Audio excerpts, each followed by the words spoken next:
त्र्यंबकेश्वर की रहस्यमयी यात्रा। एक ऐसी नदी जो स्वर्ग से पृथ्वी पर उतरी, एक आरशे जिन पर लगा गौहत्या का कलंक, और कैसे महादेव स्वयं प्रकट होकर गंगा की धारा को ब्रह्मगिरी से बहा,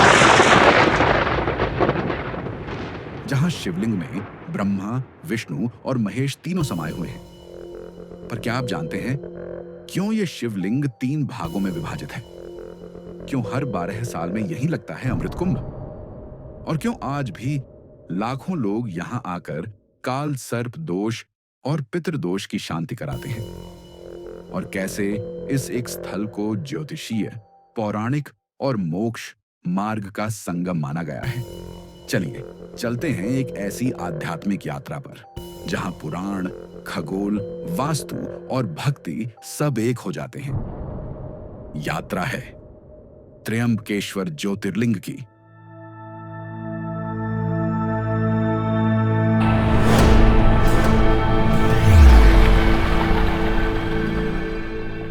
गौतम ऋषि धर्म के आचार्य और भारतीय परंपरा में एक ऐसे महापुरुष जिन्होंने गौतम धर्मसूत्र, न्याय दर्शन जैसे ग्रंथ रचे। उनकी पत्नी थी महापतिव्रता अहिल्या। गौतम आर्षि का आश्रम उस युग का ऐसा आश्रय स्थल था जहां प्यासे को जल मिलता था, भूखे को अन्न। यहां अहंकार की नहीं, केवल सेवा, सादगी और सच्चाई की सत्ता थी, और साधकों को तप और ज्ञान की अग्नि मिलती थी। उस काल में एक भयंकर अकाल पड़ा था।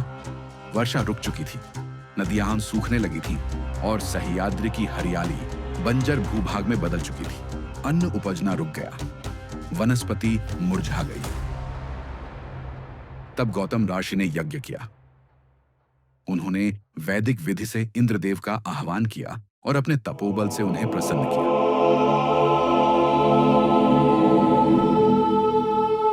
जल्द ही आकाश में बादल घिरे, वर्षा हुई, धरती में फिर से अंकुर फूटे, वनों में हरियाली लौटी और जीवन फिर से बहने लगा। सभी ने देखा गौतम ऋषि की तपशक्ति कितनी प्रभावशाली थी। अधिकतर आर्षि प्रभावित थे, लेकिन कुछ के भीतर धीरे धीरे ईर्ष्या ने जन्म लेना शुरू किया। गौतम ऋषि की बढ़ती ख्याति, उनकी तपस्या, यज्ञ और समाज के लिए उनकी सेवा कुछ अन्य ऋषियों के भीतर ईर्ष्या की आग भड़का गई थी। उनके मन में यह भाव आ गया, क्यों सिर्फ गौतम को इतना आदर? क्यों देवता केवल उसी की सुनते हैं? और वहीं उन्होंने रचा एक षड्यंत्र। उन्होंने एक दिव्य गाय को सिद्धियों के माध्यम से प्रकट किया, जो बाहरी रूप से सजीव दिखती थी, लेकिन वास्तव में थी एक माया, एक छलावा। उस गाय को उन्होंने गौतम ऋषि के खेतों में छोड़ दिया, जहां यज्ञ के लिए अनाज उपजाया जा रहा था। ऋषि जब खेत देखने पहुंचे तो उन्होंने देखा एक गाय उनके पवित्र क्षेत्र में चर रही है। यह यहां कैसे आ गई? उन्होंने तुरंत अपनी कुशा उठाई और उसे बिना चोट पहुंचाए हटाने के लिए आशय से दूर फेंका। लेकिन तभी वो गाय गिर पड़ी। उसने आंखें बंद की और शांत हो गई। गाय मर गई थी। गौतम स्तब्ध रह गए। उनकी सांस थम सी गई। चारों ओर सन्नाटा छा गया, और फिर चारों दिशाओं से उठी आवाजें। गौतम ने गौहत्या की है, ये तो महापाप है, ये तो अधर्म है। जो गौतम ऋषि कुछ समझ नहीं पाए। गाय की मृत्यु उनके कुशा से, वे भीतर से टूट चुके थे। एक तरफ उनके अंदर था सत्य का ज्ञान, दूसरी ओर बाहर उठ रही थी अधर्म की लहर। क्योंकि उनके लिए धर्म प्रतिष्ठा नहीं था, बल्कि एक उत्तरदायित्व था। और यहीं से शुरू हुआ एक महान तप जो इतिहास में अमर हो गया। जब ऋषियों ने गौतम पर गौहत्या का दोष लगाया तो उन्होंने उस पाप का प्रायश्चित करने का निश्चय किया। शास्त्रों के अनुसार गौहत्या जैसे महापाप का प्रायश्चित गंगा स्नान के बिना संभव नहीं माना जाता। लेकिन समस्या ये थी कि उस समय गंगा स्वर्ग में ही निवास करती थी। पृथ्वी पर उनका कोई प्रवाह नहीं था। ऐसे में गौतम ऋषि ने मां गंगा को पृथ्वी पर लाने के लिए तपस्या की। उन्होंने वर्षों तक ब्रह्मगिरी पर्वत की गुफाओं में घोर तप किया। जैसे भागीरथ ने शिव की तपस्या की थी, वैसे ही गौतम ऋषि ने भी शिव की आराधना की। उनकी घोर तपस्या से प्रसन्न होकर भगवान शिव त्रिनेत्र रूप में प्रकट हुए। उन्होंने कहा, हे गौतम, तुम्हारी निष्ठा, त्याग और तपस्या से मैं प्रसन्न हूं। मैं न केवल तुम्हें शुद्ध प्रदान करूंगा, बल्कि गंगा की एक धारा को भी इस पवित्र भूमि पर प्रकट करूंगा, और मैं स्वयं इस स्थान पर ज्योतिर्लिंग रूप में विराजमान रहूंगा। भगवान शिव की आज्ञा से गंगा मां ने ब्रह्मगिरी पर्वत की गुफाओं से एक धारा के रूप में अवतरण किया। यह वही धारा है जिसे आज हम गोदावरी के नाम से जानते हैं। हर 12 साल में त्र्यंबकेश्वर की गलियों में एक ऊर्जा उतरती है। हजारों साधु, नागा, सन्यासी और करोड़ों श्रद्धालु यहां इकट्ठा होते हैं। पर एक सवाल, कुंभ मेला यहां क्यों लगता है? इसका उत्तर छुपा है एक अमर कथा में, जो समुद्र के गर्भ में शुरू होती है। देवता और दानव दोनों ने जब क्षीर सागर का मंथन किया, तो उसमें से निकला अमृत कलश, अमृतत्व का वह दिव्य पात्र जिसे पाकर सारा ब्रह्मांड बदल सकता था। जैसे ही दानव अमृत हथियाने को दौड़े, देवगुरु बृहस्पति, सूर्य, चंद्र और शनि ने विष्णु से सहायता मांगी। विष्णु ने लिया मोहिनी रूप और अमृत का वितरण शुरू किया। उधर संघर्ष तेज हो गया। इसी बीच इंद्र के पुत्र जयंत अमृत कलश को लेकर आकाश मार्ग से निकल पड़े दानवों से बचाने के लिए। जयंत की ये आकाश यात्रा चली 12 दिव्य दिनों तक, जो मानव समय में 12 वर्षों के बराबर मानी जाती है। इस दौरान पृथ्वी पर 4 ऐसे स्थान आए जहां कलश से अमृत की बूंदें गिरी। प्रयागराज, 3 नदियों का संगम हरिद्वार, गंगा तट उज्जैन, क्षिप्रा नदी, त्र्यंबकेश्वर, गोदावरी उद्गम स्थल। यह वही त्र्यंबकेश्वर है जहां गौतम ऋषि की तपस्या, शिव की कृपा और गंगा का रूप गोदावरी में समाया हुआ है। इसलिए जब बृहस्पति सिंह राशि में आता है, तो यहां लगता है कुंभ का योग। यह कोई आयोजन नहीं, यह वो काल बिंदु है जहां पौराणिक कथा, खगोलीय संयोग और आत्मिक अनुभव एक साथ घटते हैं। कहते हैं, जो त्र्यंबकेश्वर के कुंभ में गोदावरी में डुबकी लगाता है, वो केवल पाप नहीं धोता, वो उस अमृत स्मृति से जुड़ जाता है जो देवताओं की उंगलियों से धरती पर टपकी थी। त्र्यंबकेश्वर ज्योतिर्लिंग का इतिहास केवल शिव भक्ति का नहीं, बल्कि यह भारत के सांस्कृतिक उत्थान और संघर्ष की भी गाथा है। माना जाता है कि इस मंदिर का मूल स्वरूप प्राचीन युग में भी मौजूद था, लेकिन 17वीं शताब्दी में मुगल शासकों ने इसे नष्ट करवा दिया। लेकिन भारत का धर्म कभी रुकता नहीं।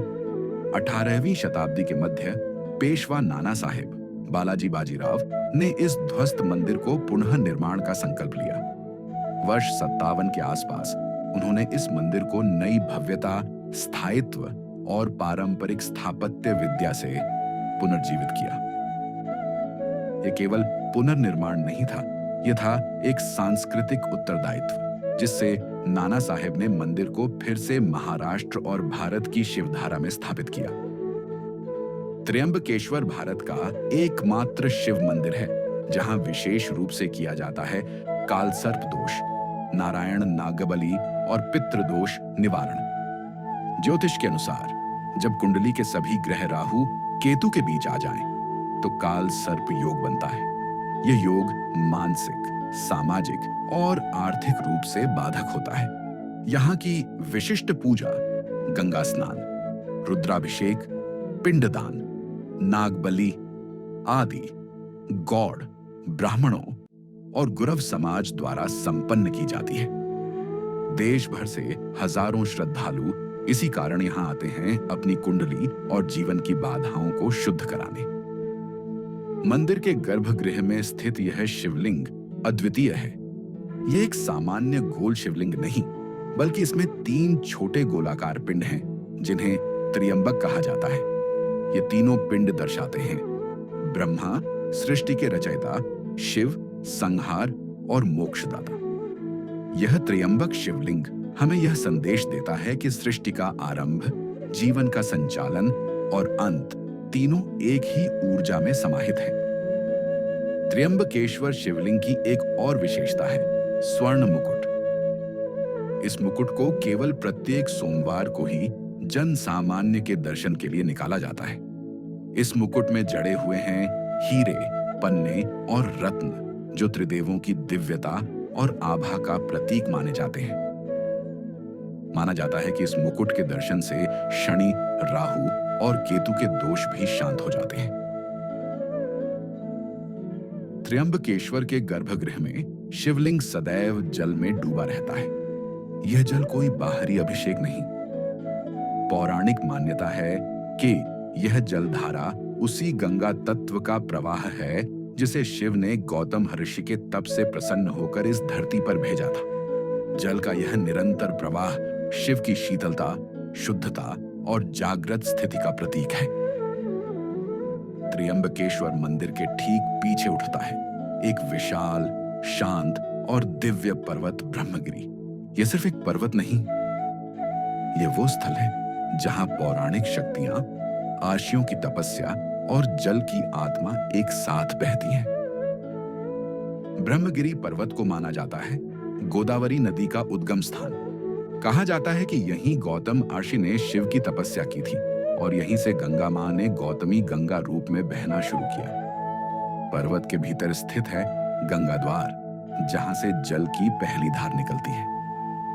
यह एक गुफा जैसी संरचना है जिसके भीतर आज भी मंदिर, साधकों के चिन्ह और अनुभूति की शांति मिलती है। स्कंद पुराण के अनुसार ब्रह्मा ने एक बार स्वयं को सर्वोच्च सृष्टा कह दिया। इससे भगवान शिव रुष्ट हो गए।